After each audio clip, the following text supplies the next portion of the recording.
My name is Nakenya Moore, and this is my SPE 593 applied project. The study was completed over improving orienting responses in a child with autism using multiple baseline across contexts. The study was to target a communication skill to help improve communication and the ability to connect with others through meaningful social interactions. The research question: will contingent reinforcement and prompting increase the frequency and duration of orienting to the facial region of a communication partner? The participant was an 8-year-old third grade student in a life skills classroom with a diagnosis of autism and a speech impairment. The study was conducted in the life skills classroom. The social validity of the skill. So, with him being an 8-year-old student, it is important that he's able to make eye contact or at least orient towards the speaker when he's speaking to peers or to adults, so that he can pick up on social cues, facial expressions, nonverbal cues. This will help him to be able to more meaningfully communicate with individuals such as his peers and other adults. Previous research did indicate that the use of prompting and reinforcement helped to increase eye contact across participants. Again, my study was done using a multiple baseline design across three contexts. The three contexts were greeting, making a request, and then responding to a question.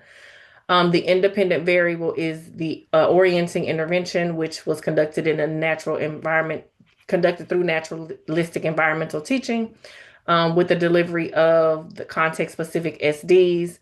I also used least to most prompting, prompt fading, and then reinforcement was delivered on an FR1 schedule. The dependent variable is the orienting behavior, which is defined as the individual looking towards the therapist's face within 2 seconds of the SD and then maintaining that orientation for 3 seconds. Data was collected during in-person sessions. There were 5 opportunities per session for each trial. A plus was recorded for independent orienting and a minus for non-occurrences or prompted responses. Um, for data collection purposes, the correct responses were converted to percentages for the session during baseline and the intervention phase. During baseline, the SDs were presented for each context, but no prompts, no reinforcement, and no feedback were provided. Again, they were scored plus if the orientation happened, and then minus if it was not a non-occurrence. Each session included 5 trials per context and 4 baseline sessions.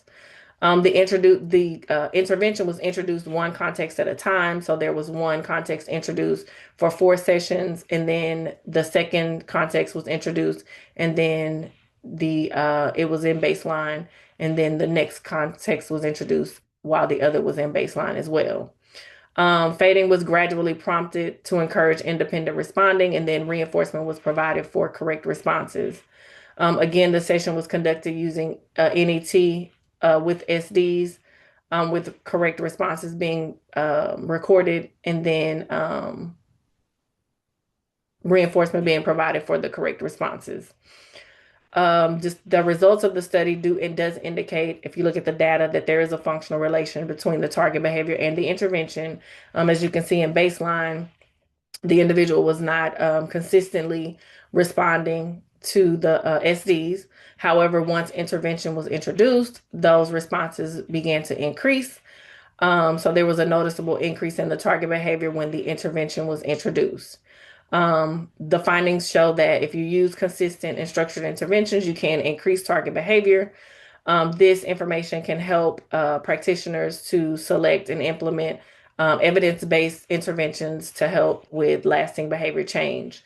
One of the limitations from the study was like the length of the intervention period. So as you can see in the first context, that intervention period was pretty long, but then for each intervention period, it became shorter and shorter due to time constraints. Also, one other limitation was environmental factors that were kind of outside of my control, which was the size of class that the student was participating in, and then the number of students that were present during the intervention may have influenced his behavior, so may have influenced or interfered with his behavior. Um, References were Lee and Zhu, 2022, and Mauser and Al-Khatib, 2024.